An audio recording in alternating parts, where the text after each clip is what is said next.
મારું નામ માનસકાળીભાઈ ગંતીભાઈ છે. મેં અગ્નિવીરમાં જોઈન થયો છું.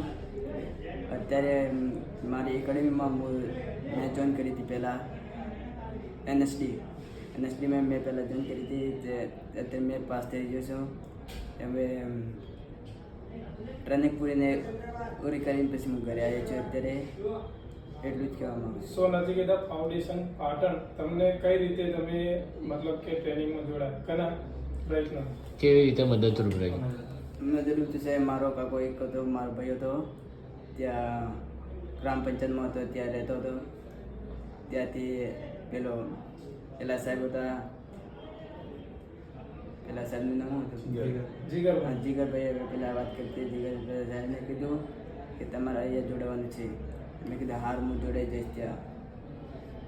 ત્યાંથી હું જોડાઈને મેં પછી રનિંગ કરવા હું આ તો ફર્સ્ટ નંબર જ થયા રનિંગમાં ફર્સ્ટ નંબર હતો.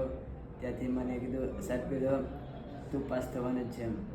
મેં કીધું સારું ચાલશે, હું પાસ થઈ જશે ને કેમ ભરે. ફિઝિકલ ટ્રેનિંગ કેવી રહી?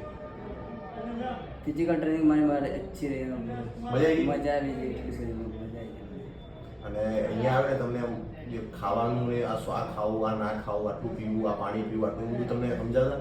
હા, બધું સમજાતા. ત્યાં પીવાનું બધું આટલું ખાવાનું આટલું કે એવું બધું સમજાતા. તમે પાટણમાં રહીને ટ્રેનિંગ કરી કે ક્યાંકથી આવીને અપડાઉન કરતા? ના, પાટણમાં રહેતો હતો. જ્યારે રહીને જીગર છે ને ફી ભરી હતી ત્યારે.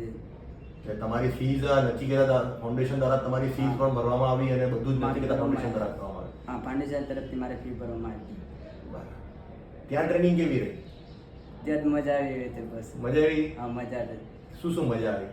હા, ત્યાં મજા બધા આગળથી છે, બધા ભાઈઓ જોવા મળે. ત્યાં અલગ અલગ રાજ્યને જોવા મળે, અલગ અલગ ભાષા શીખવા મળે. એ બધું થઈ જાય.